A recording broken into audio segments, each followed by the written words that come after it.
Welcome to episode 3 of Getting to Grips with Tread Media.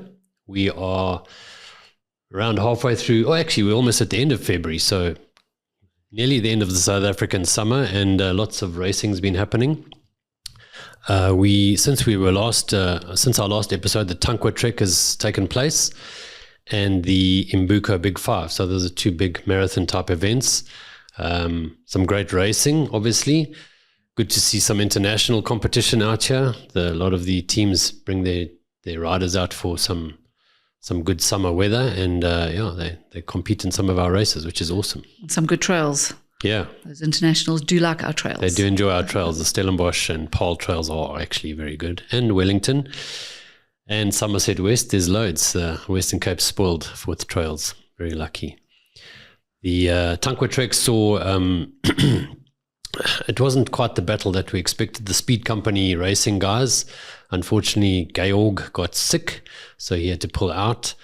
And they would have been quite good contenders, I think. And then Michael Foster, teammate of Jaden Turlow and the Pyga Euroseal team, they won the prologue and were lying third going into the third stage, and Michael got sick. So unfortunately, 2 strong teams out of the running, but it was good to see the Mbuco Chem Champ guys do so well. Marco and Tristan really strong at the moment. They actually won the Queen stage and won the race overall, so very good to see. Yeah, and Candice and Kate with their dominance was actually really cool to watch. It's nice to see class on the trails and just having a commanding lead over the rest. Yeah, I think they also didn't have any real mechanicals or crashes, which I think always helps. Sometimes actually at that level you can control some of these things. They are controllable. Choosing your line carefully, choosing your line carefully can actually minimize your risk of punctures and of crashes. So and I think leading helps. when you're leading from the front, you've got that option to be able to choose better lines, and being obviously at that level of fitness and confidence. You don't have to worry about those things. You can just worry about your line. Yeah. Good to see them do so well. Good to see Candice continuing her run of successes at the Mbuco Big 5 race. I mean, that's a tough race. 3,000 meters of climbing in under 80 Ks is not easy. It's brutal to anyone. I haven't done it yet, but I'm not exactly sure if I'm excited about doing it. It looks really tough. The descents look fun, though. Yeah, the trail looks awesome. They've done some great work there. Really, really special. Yeah, that amount of climbing is enough to put the fear of death into me. Yeah, it's only the 6th edition. We actually put it in one of our top. We rate it as one of our top marathons in the country. It's just so well organized, and it's got a reputation quite quickly, a really good high level of respect. So, and it attracts international riders and our top riders. Good time of year. Good time of year, and also good organization and prize money. I think the sponsors really have done good work there, and the organizers. And the coverage. Yeah. The media coverage of it's been great. Yeah. It does help. Yeah, it does help. Great to have that. So good to see Candice win that again, and Filippo Colombo. They took a wrong turn at some point, a few of the riders, but he was determined he was going to win that thing again. So good for him. Good for the Scott team, actually. And Marco Jabé in 2nd and Tristan in 5th. So once again, a good result for that pairing, and we're hoping to get them on our podcast soon. It'll be great to have a chat to them and see how things are preparing for Cape Epic. Other things that have happened recently was the 2nd round of the Downhill Cup, the Downhill National Cup at Mankele. Mankele is a great venue. I think the downhill has really enjoyed the course. Nice and steep, quite rocky and rough. Gravity. Yeah. So unfortunately, the weather made the organisers cancel the race day. Yeah, it's just too difficult to get the medics or medical attention onto the track if needed. Yeah. With those conditions. So. Yeah. So even though you feel like you can race in those conditions, sometimes. Most of the time, the consideration isn't for what you can do, because apparently the riders. It's not for the top riders. The top riders will 99% make it down safely. It's for those that possibly will crash, who generally aren't the top riders. But even the top riders can still crash. They did say that they were practicing on the Friday in worse conditions, but the thing is, once the race actually starts, once the racing it becomes the responsibility of the organisers and Cycling South Africa to make sure that it's run under certain conditions. And if they can't get the medics to an injured rider, then they have to take that. And it happens at Sani to see as well. If it's raining a lot, I wouldn't mind riding down the valley in the mud.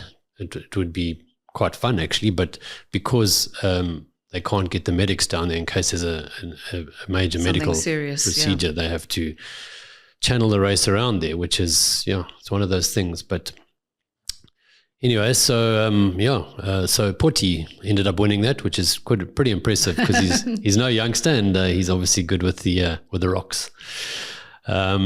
Also recently, Luke Moyers had a bit of a challenge. His team that he was meant to join didn't secure the title sponsor, and it wasn't the rider's fault. It was actually one of the team owners' faults. I got some insight on this, and they were going to be sponsored by, the pitch was to Spar supermarket group in Switzerland, which obviously sponsors the Swiss Epic, but unfortunately all the right elements weren't put in place. Breakdown in communication. Yeah. So unfortunately, that team hasn't materialized. So Luke's been looking for some help, and it sounds pretty promising so far, actually. I spoke to Siska Austin, who's trying to help, and she says there's a bike brand that's got involved, and there's also a few other elements that have been sorted out. A backer buddy going. Backer buddy, which is looking pretty good. And it should be able to fund his first, the South American round of the World Cup. So if you feel like helping South African talent, get onto Luke Moyer's Backer Buddy page, and donate a bit of cash to him, and hopefully there's a few corporates that'll step in and help as well on a bigger scale. Come on, corporates, step up. And then I saw that Matt Beers got married this recently, to Kaylee. I haven't met Kaylee, but I'm sure she's she's used to spending a lot of time on her own, because he seems to always be out training. Yeah, in cycling, that's quite a big thing when one of our top riders gets married. So they got to choose their date carefully as well. Not to clash with an event. Not to clash with a major event, and also, if you get married in the Western Cape, the weather's a big consideration. So. Got to make it in not too rainy part of the year. So congrats to Matt and Kaylee. So Tankwa Trek is obviously a tough race, 4 days. It's it's the highest level international stage race you can get now. So, but it's not an easy race, and it's tough for all riders, but obviously tough for women. And it looks like they've actually had an increase in entries in women. No, they definitely have. It's a good prep race for the ladies that are getting ready for Absa Cape Epic as well. And over the years, and I think it's because of the SheUntamed initiative, obviously not 100% sure, but I'm 99% sure that initiative has influenced the increase in women participation. Because in 2023, there was a 16% female participation. So there was 85 women of the 529. In 2024 was 114 women of the 564, which was just over 20%. And this year was 116 women, slightly less numbers, and 540 total. So it was 21.5% women, which I think is a sizable jump in percentage. That's impressive. So a fifth of the field were women. Yeah, and it's in a really tough event. And over 2 years, that's a 5% increase.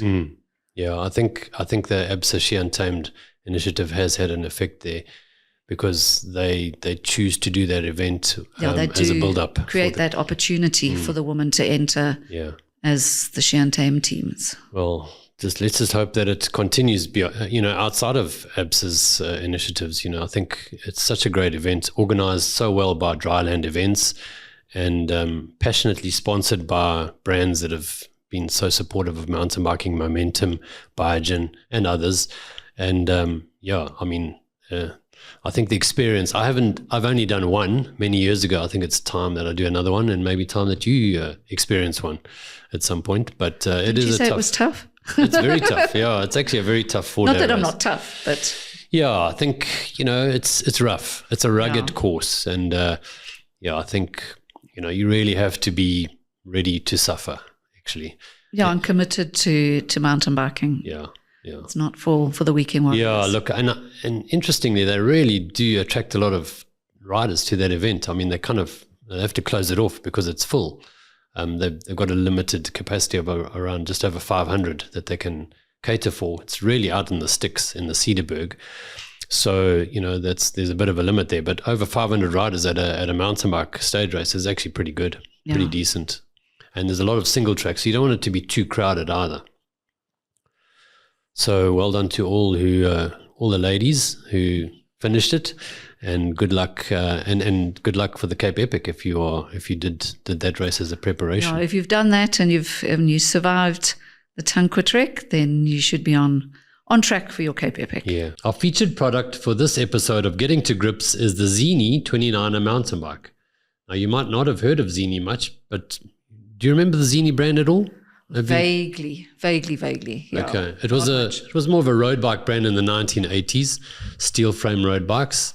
And it really, it kind of faded away. But they were affordable. I remember that. Yeah. And, there was a lot of locally made road bikes in those days because there wasn't a lot of bikes that we could bring in from overseas because of sanctions and things. So Omnico, which is the biggest bicycle distributor company in South Africa, or bicycle industry distributor, they revived the brand a couple of years ago. So they've got kids bikes and mountain bikes. The kids range, yes. Yeah, you've seen the kids range. Yeah. Really affordable, well made, durable, and they've also got a couple of 29ers, a couple of hardtails, and the one is the Elite and the other one is the Trail. And they're really well priced. The Elite sells for 15,000 Rand and the Trail for 11,000 Rand. That's really great value for money. It's great value when you consider that there's a 1x drivetrain on both from Shimano. The cheaper one, the Trail, has a 1x10 drivetrain, and the other one, the Elite, has a 1x12 drivetrain, also from Shimano. They've both got hydraulic disc brakes from Shimano and an air fork, which is lockoutable. And that's ideal for somebody wanting to get into the sport. Not wanting to invest or overinvest initially in case they don't like mountain biking. So I think that's a really good option. Yeah, so it's another local brand that's done a really good job of creating a mountain bike that is well priced, durable, reliable, and you can check out these bikes, the Xena 29er bikes on xenabike.co.za. Our second guest here at Getting to Grips, welcome Mamello. Thank you. Thanks for having me, guys. To Jester Studios. Obviously, I've known you for a few years. I think we met first at the Mandela Ride thingy. Briefly, yeah. Yeah, very briefly, where I said, please can you do some content for Tread? Yes. You didn't have a clue who I was. No. Thrown in the deep end. Yeah. But that was a road ride. Yes. When did you actually start cycling? And I started cycling in 2019. So you're still new to the sport even? Very new. I'm a runner. So you've got a running background? Yes. Started running and then got injured. And then I was like, well, I need to keep moving. So cycling was the next. And that was road cycling? Yeah. Road cycling. What attracted you, besides obviously your now running injury? It was really social media. I saw a bunch of girls that would post a lot. I'm like, oh, that looks quite cool. And they go to some like really cool places and they have coffee afterwards. That's my vibe. And you're alone a lot on the bike, like with your thoughts. And I like that. So I was like, I wanna get in on that. And did you do sport at school? Yeah, big sports person. Like I did swimming, tennis, athletics, drummies, netball. What else was it? Can't remember. A little bit of hockey, but I was just always. So you've always been doing active. Something. Yeah, big on that. I think my mom was also just forcing me down that path because I'm so hyper. I have a lot of energy. Well, especially when I was younger, I was quite just all over the place. I couldn't be put down, and when I get home, I'm also just always talking and wanting to do stuff. So she's like, go to netball, go to something. Do you have siblings? I have one younger sibling. She's 8 years younger than me. So big age gap. Very big age gap. So basically 2 separate families. Yeah. We know that because we've got that with our kids. And I was also a big age difference between my sister and myself. So okay. Yeah, so you get it. Yeah. And are you naturally competitive as a person? I would say I am. And, I actually had an argument with my husband about it. I said, you need to differentiate between being competitive and having a competitive spirit. Because you can have that competitive edge to you, but not want to compete with other people. You're literally just in it because it's the rush and the feeling of accomplishing what you couldn't do yesterday. Challenging yourself. And that's why I would say I'm highly competitive, because I always want to beat who I was yesterday. Yeah. I think you've been quite successful in that. Sometimes it doesn't feel that way. And so what was your first cycling challenge that you took on? 94.7. I don't know why I did that. That was like I went in there so oblivious, because you see the social media posts and everything is hunky-dory. They just look like they're pedaling along. Oh my Lord, did I not see all the positive things. Oh my gosh, I died. You don't I see think the I did it in suffering. like 5:30 or something. It was bad. And I had ridden probably a total of like once a weekend, and I thought, no, this is fine. I'm okay, and I'm a runner. I've got the lungs. That it hurt. But then I think that pain made me then want to do better, and I found out more, and I started learning more. You have to do structured training, and you have to show up during the week as well. You can't just once a week, weekend warrior. Yeah, I was like 25 Ks on the weekend at the cradle. I'd go to the caves and back, and I was done. I'm like 25 Ks. Sorted. I've got this. It's not the same. It's not the same as running, because 21 Ks on the road is not the same as 21 Ks running, So. Very different. But also in cycling, once you become a bit more confident on road cycling, you can ride in a bunch, which makes a huge difference. Yeah, the bunch thing. I was like, you want me to sit where? On your wheel?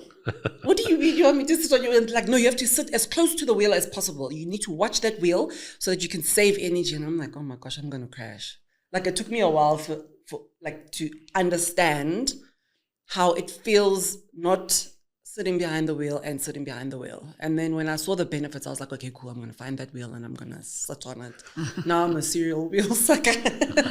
And trusting that wheel in front of you. Yeah, you have to. You have to, yeah. That's critical. So you started in road cycling, Yes. and then obviously in 2019, what led to you becoming a mountain biker? Or do you consider yourself a mountain biker? Now I do. Okay. Yes. It took a while. Absolutely. It took a while for me to kind of say, yeah, you know what, I am a mountain biker, and I'm actually in love with the sport, because when I first did it, it was more of I'm going to show you, because I was told by a lot of people that I can't. I was like, if there's one thing you cannot tell Mamello, is you can't. Because I'm like, what do you mean I can't? Why not?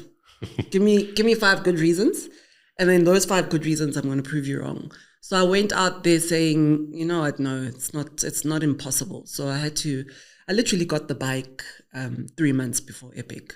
The bike in December, a week before training camp for Erica in Cape Town. That was 2023.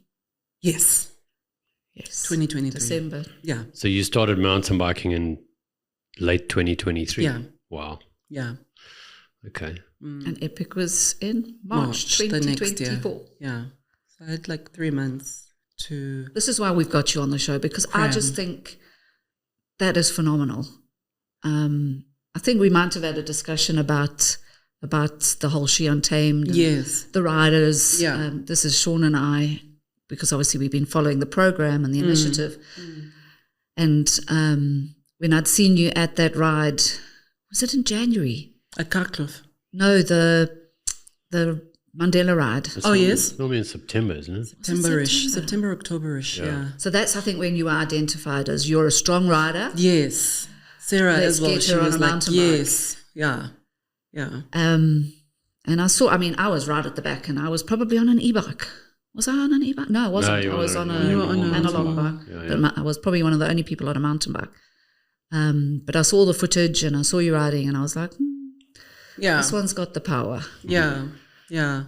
So, I mean, for me, I don't think there was any doubt you could have done an epic. I had doubts. But I think my stubbornness kind of overshadowed the doubts in my mind, because I'm a realist as well. And that little bit of competitive with yourself. But I knew how huge of a task this was. Epic, I have so much respect for Epic and just what it takes to prepare. I mean, people train for years. And whether it's elite level or us at the back riding, you really need to put the hours in. You can't just take a chance. Skills wise as well, you can't just take a chance, because it's that time that you lose getting off your bike when you're doing switchbacks that it ends up compounding and the extra energy that requires. The extra energy mentally as well, it messes you up when you keep getting off. So you keep letting people pass because you don't want the pressure of having people behind you, and you actually end up right at the back because you've kind of worked yourself up so much that you can't focus on the task at hand. So I knew what was going to happen going into Epic. So I had to do everything in my power to make sure that everything that I was doubting gets dealt with in that short space of time. But so was the Cape Epic your first mountain bike race? Well, I had done Tankwa. Okay. So as part of the SheUntamed sort of initiative, they kind of give you things building up to the Cape Epic, and Tankwa was my first big kind of even that slap in the face. Quite a tough race. I mean, it's one of the toughest, really. It really humbled me, but in a good way as well. It was the fear. Erica's camp was, I think, the biggest one that made me kind of knuckle down and realize that just because you're strong as a road cyclist, it doesn't mean you're going to be able to do everything that you need to get done in order to meet cutoff at Epic. So I had to do a lot of skills training, invest a lot of time and money into going for skills with Mark and Sarah and everybody, do drills in my driveway every evening. No matter how tired I was like, I'm going to dedicate a half an hour, put some stones out, do the figure eights, just get used to the bike, because it's also such a huge thing that you have to maneuver in tight little corners. I'm petrified of forests because of how wide my handlebars are, because I'm so tall. So following the person in front of you is one thing, but when they're shorter than you, their line isn't your line. So I've taken a few knocks going through, and clipping I fell a lot. Yeah, clipping trees. And it was a switch when I got to the top of one of the climbs and there was a drop off at camp. And I then remembered, I'm afraid of heights. There's that little thing. And it's so bad that I can't change the curtains at home. Like when I step on the ladder, I'm like, like it's horrible. It's horrible.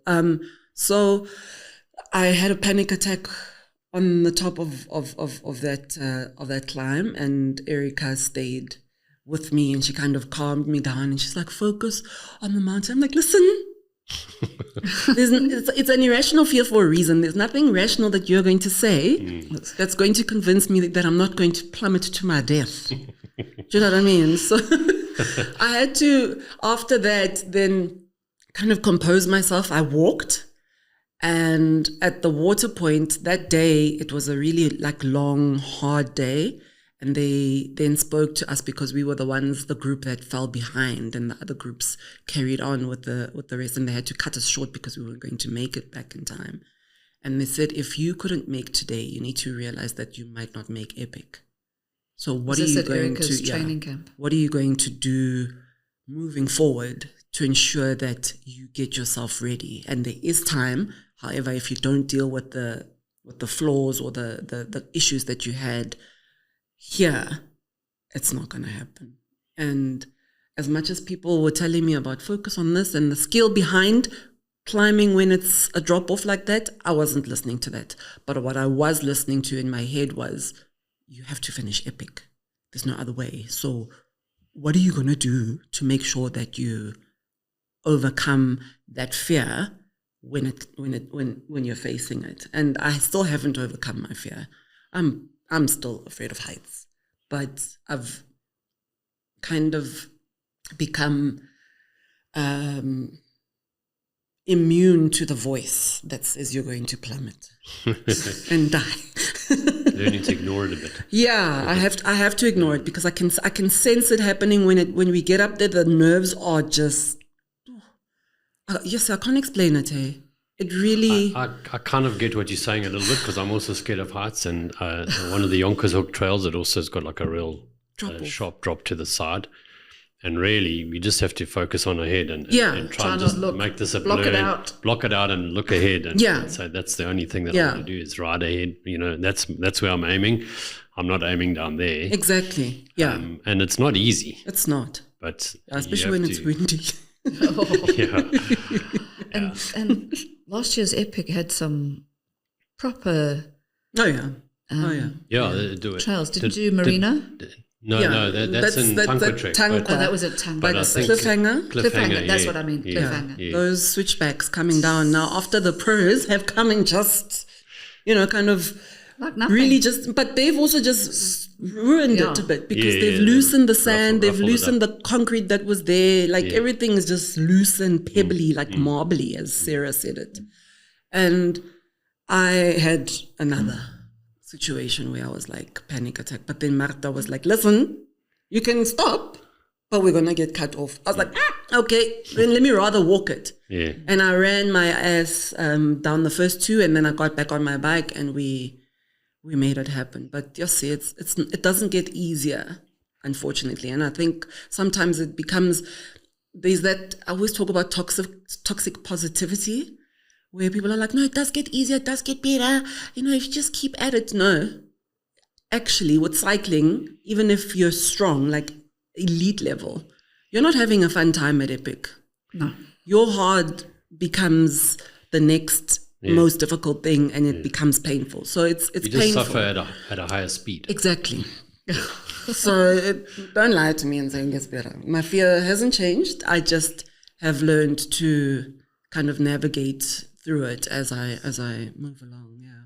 And you touched there on your partner Martha for 2024 Epic, 2025 Epic.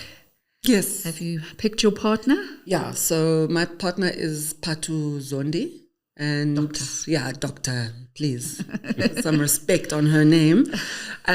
So I chose her because I wanted to give another person a chance, because it's such a huge honor to be invited to do the Cape Epic.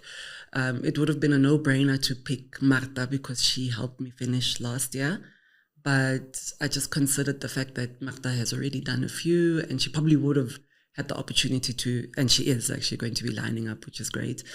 But I just really wanted somebody else to also get a chance at giving it a crack, She has done it before. She's done one, so we'll both she's be got a little experience. heading for two, yeah.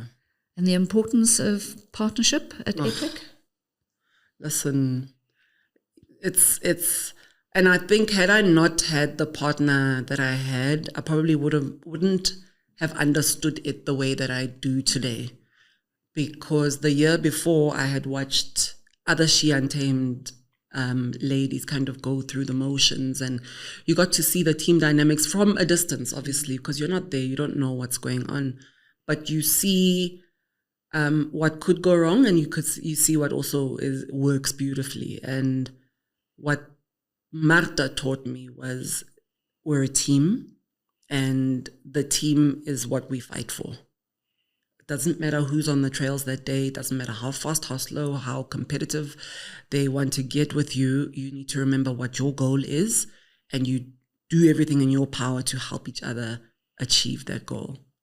And it's also helped me in my personal life as well, to fight for the people that are close to you and to fight for them with everything in you, Oh, I think a lot of people learn a lot of lessons by completing an Epic. Oh, yeah.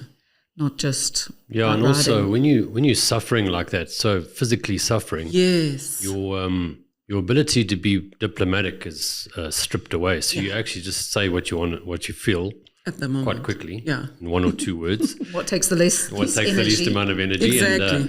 And so I feel like, just touching on what you're saying there, once you've suffered deeply with somebody, you create a hell of a strong bond with them because Absolutely. you understand each other on a different level. Yeah. You didn't just meet them at a social gathering. No.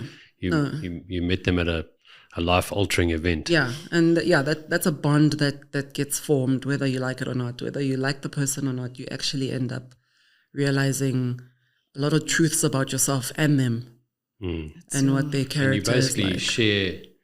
You end up sharing each other's strengths and weaknesses because you have no choice. Yeah, you're if you feeling don't you're embrace feeling that, you're not strong gonna that finish. day, and Yes. your partner is weak. Well, today we're both weak. Yeah. 'Cause, I think that's one of the really special things about Yes. completing yeah, an epic. yeah, I mean, it's one thing starting, but finishing and having that shared success through suffering. yeah. I mean, I don't know if there's any other event that gives you that. Yeah. Especially these days, it's getting more and more single track heavy. Yeah, So it's more of a mountain biking test than an endurance test. It used to be very Lots much of an Jeep endurance track test in the and old days. But more and more single track, and it really does take a lot of energy to absolutely. be able to ride single track and day after day. Yeah, Recover. yeah. So Yeah, and it's a that tough adds event. to the pressure on the partnership as well, because that mental fatigue really ticks over day after day. Does it build up? Yeah, it builds up. Having to socialize, number one, on the trails, because some people are so talkative, and you can't escape them, because you can't be like, I'm going to speed away from you, because you're kind of preserving yourself. And it's also the focusing on the trails.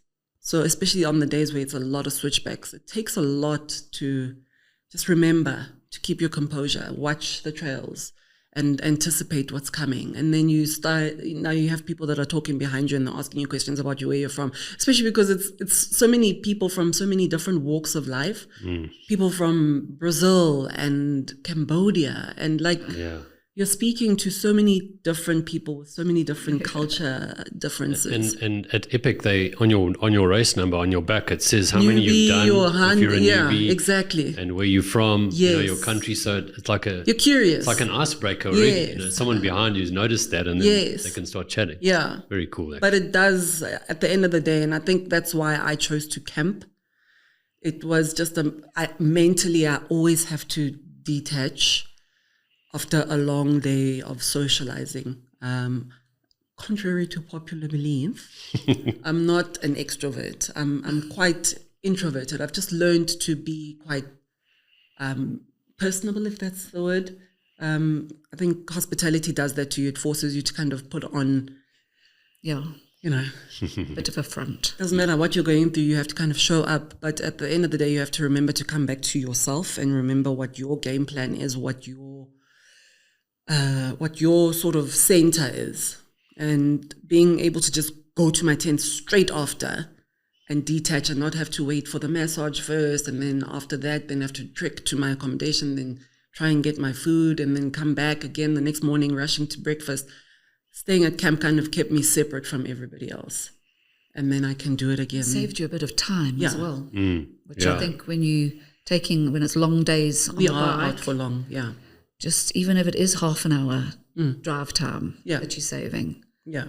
it all counts. And it's not like really rough camping. It's fairly No, yeah, I mean, it's proper decent. fairly decent. Yeah. Yeah, and I guess I'm just maybe not fussy, but I've heard a lot of people saying, no, I can't rough it out like that. I'm like, well, actually, when you're sleeping, you're not thinking I'm in a 4-story villa. Yeah. You're literally horizontal. That's what you need. And if you've got your own pillow, sleep and get it done, so that you focus on just rolling out of bed and literally walking to breakfast instead of now having to stress about trekking all the way from your accommodation. Yeah. Cool. So that's quite a bit on Epic. Although, what was the most significant or life-changing thing that you took out of last year's Epic? Just how resilient and tough the human spirit is. Not just my own, but how other people, your men. I think that's what got me the most. Now I'm even getting emotional thinking about it. Like just seeing everybody push past pain that was imaginable.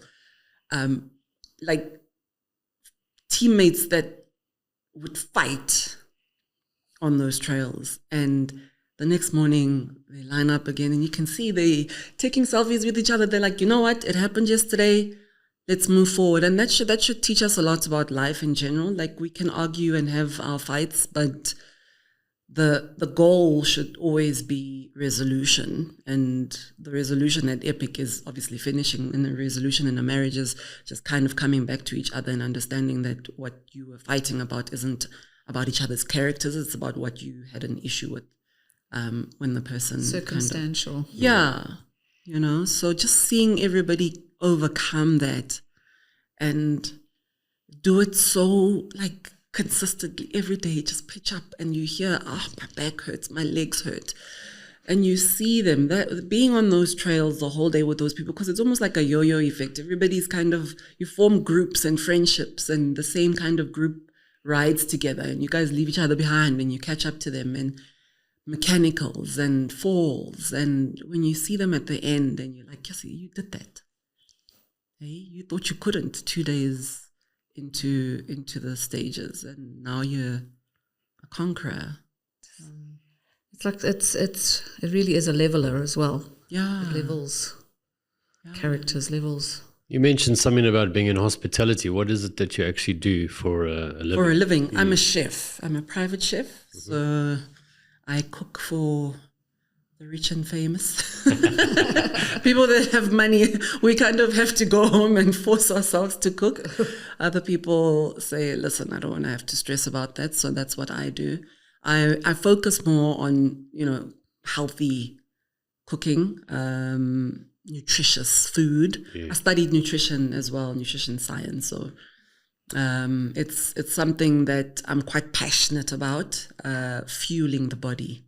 And I definitely picked that up in your social media posts. Yeah, I love fueling my body with good, hearty food, and also just dispelling a lot of the nonsense that goes around. I think I consider myself a bit of a social warrior, social justice warrior when it comes to the misinformation that gets put out there about things that are inflammatory and seed oils and all that. And I'm like, listen, it's I don't want to get too much into it, but I think sometimes people get carried away and they forget to fuel themselves correctly. And the last thing you want to worry about on your bike, or even if you're a runner, an athlete, is the fact that you didn't fuel properly.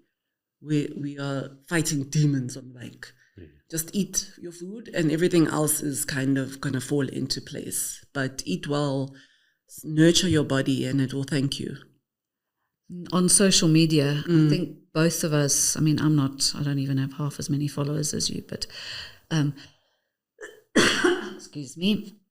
I think we often or regularly reference our sizes. Yeah. Obviously, you being a tall lady, I'm a largely overweight lady, and we reference that in our social media. Right.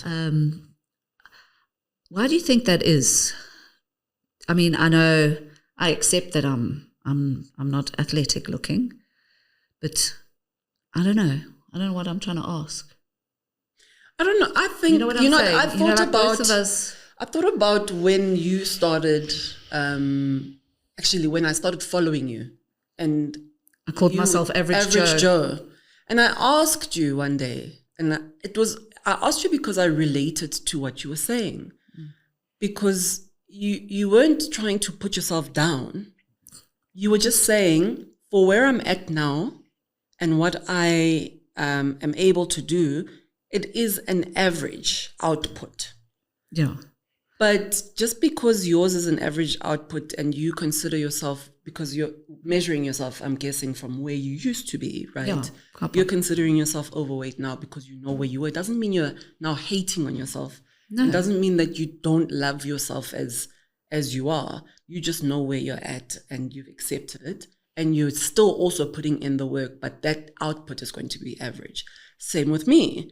I exercise, you also 6 days a week, train 6 days a week, go do strength training, all of that. And yet my peers, my age, are podiuming and are in professional teams, cycling teams. So my input and my output isn't the same as my peer. So I also would consider myself an average Joe. Do you know what I'm saying? Yeah. Because the output that I give is average. And average doesn't mean less than. It just means that you're better than. And then some days you feel above average. Above average, Some days you exactly. feel below average. Yeah. It's just I think it was just a way to communicate how I was feeling. Yeah, and it's yours. There are certain struggles that come with somebody I've been 95 kgs before, you know, and it's a lot when you're used to being in a frame of, my lowest weight was 65. So you know what your body is capable of and you know what you can do physically. But right now the body's like, listen, we're giving 60% today.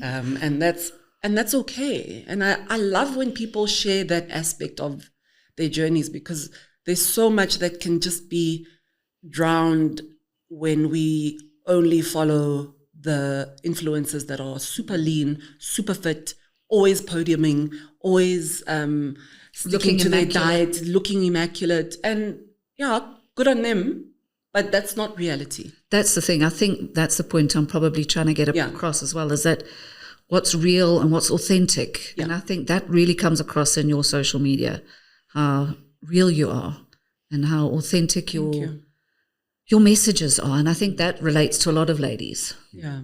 And men. Yeah, I think so. I mean, a lot of people only really use their social media posts are very veiled and not necessarily. We're not going to be posting ourselves crying every day. Usually only post the highlights. Yes. You know? So it's great to see some authenticity.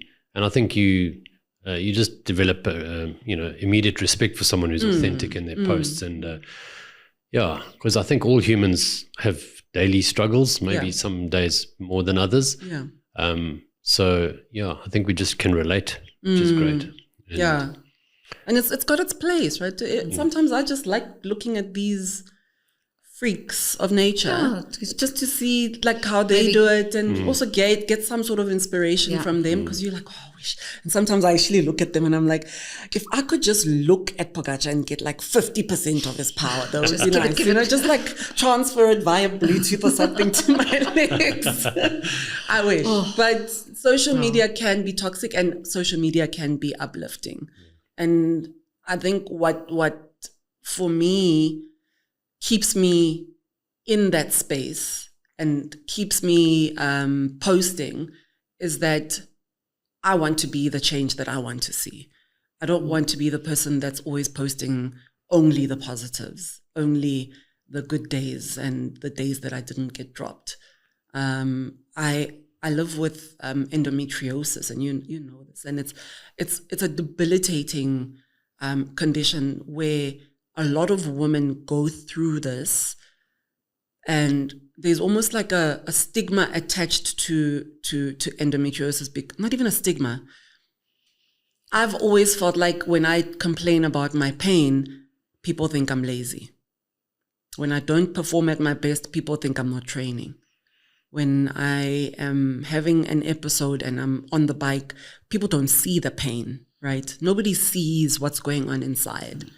And it's not like you've got a broken arm. Yeah, so it's easy for me. And I've done it. I've often, when people show up to rides and they aren't performing as well, and they're like, oh, it's because I did intervals yesterday. I'm like, whatever. Do you know what I'm saying? Like sometimes I've judged, unfortunately, because I don't know your situation. I don't know that you were working until 2:00 last night. So for me, I wanted women that do have this condition, which is more women than we know, to realize that, you know what, I can still show up. And if it means I show up at 50% that day, that was 100%, because I gave my body the nurture and the care to not push too hard, but I also showed up enough for me to say, yes, I've ticked the box when it comes to my training block. And obviously with the endometriosis, do you have children? No. Is it because of the endometriosis? Partially, yeah. So I could, if I wanted to go through the whole process again of, kind of fertility treatment and that sort of thing. But my husband and I have had the long, lengthy conversation of, do we want kids because we want kids, or do we want kids because society says we want kids? And that's another can of worms that we won't open, because I think a lot of people have just been conditioned into thinking a certain way, and I don't want to kind of discuss that on my platform, because it's too much of it's too broad of a topic to discuss in a message. Yeah. DM. But you do have Xena. A little baby girl. Oh, she's so cute. Little dog. Yeah, she's a blessing. She's a blessing. She gets all the mommy loves. Oh yeah. No, dogs, dogs are they are angels on 4 legs. Mm-hmm. They came to earth to literally just show us what unconditional love is. Does she have her own Instagram? TikTok, yeah, little celebrity, that one. She is. And it's easy with her. You just point the camera and that's content. Do you know what I mean? Like, you don't have to curate it. You don't have to say, go stand there and just act like you're coming in from your ride. You know what I mean? Like, it's so organic. So is Xena a little dog? She's Xena the tiny Rotty. Yeah, she's Rotty. Okay. she's tiny. Her paw's about that big. Yeah. Okay. I guess I still see her as a baby. Now it makes sense when my mom would be like, you'll always be a baby in my eyes. She's huge. Mm. I mean, if she's like jumping on you, she's like at our level. So she's not a small at all. But size. Obviously, you've got your baby girl. How do you balance your work, your training, social life? Do you have a social life? Barely. Like I said, that mixes all together. Yeah, I'm not a big socialite. Like, I love being home.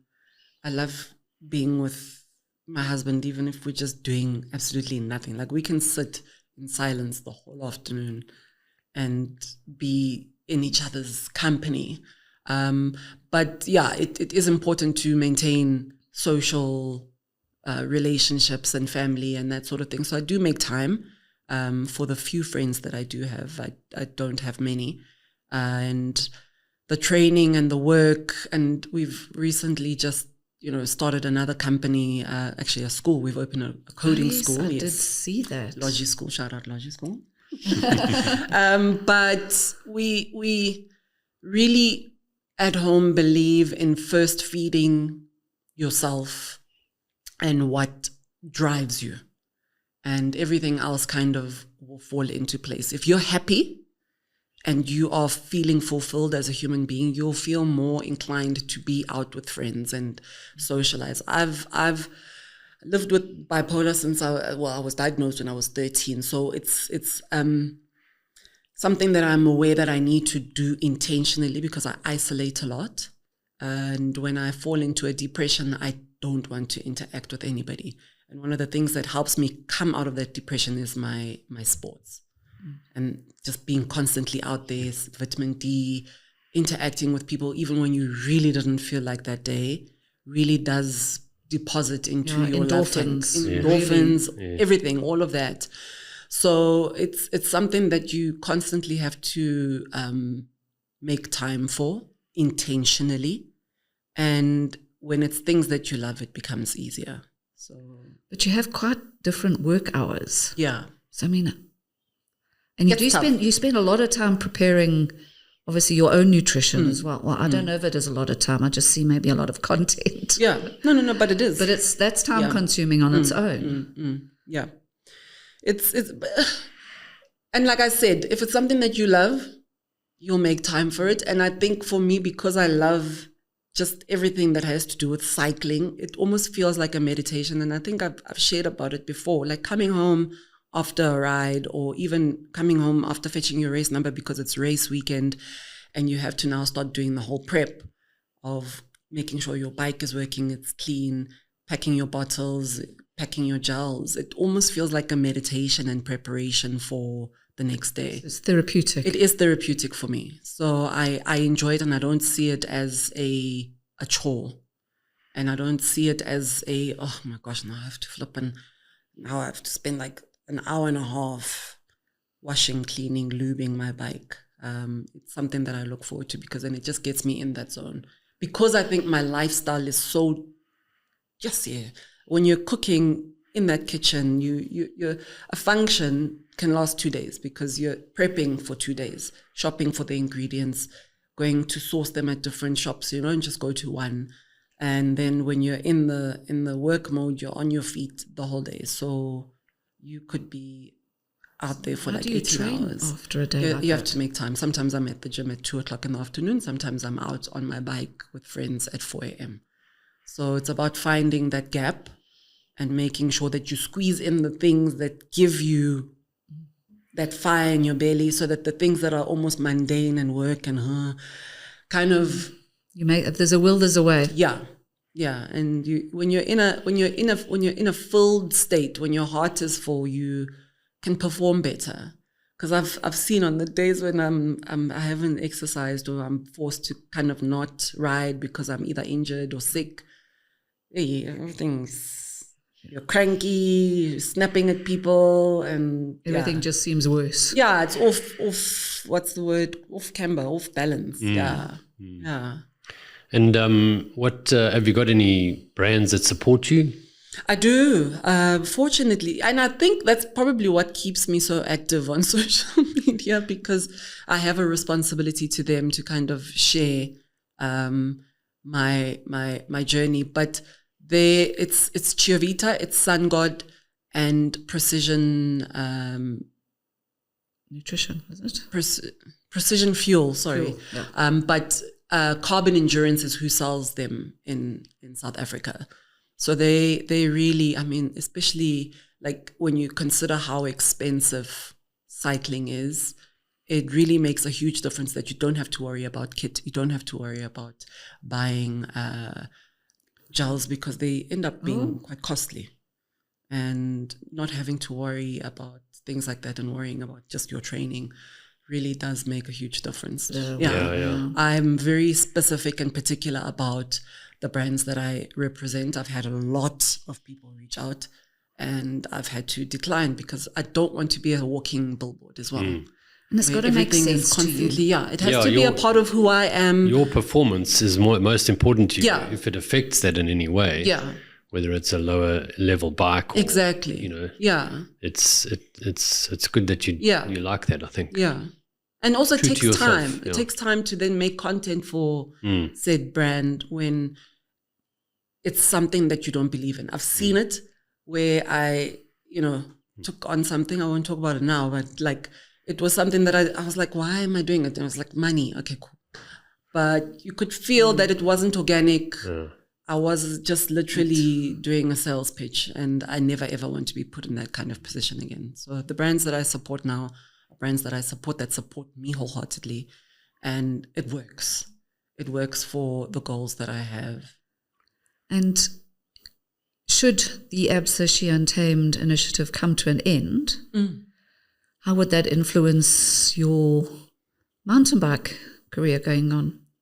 I think it would definitely hinder it slightly when it comes to an Epic perspective, because Epic is such, I mean, it's 150 grand for the team.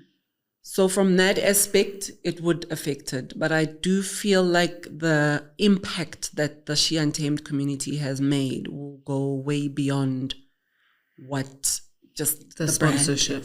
Yeah. I think we've formed such bonds with each and every woman that's in that space differently. Like you have women that are more mentors in that space. You have women that are just besties and laugh and giggle and have the best time when they're on the bike. You have women that really, when you come together, we're working. There's no child's play here.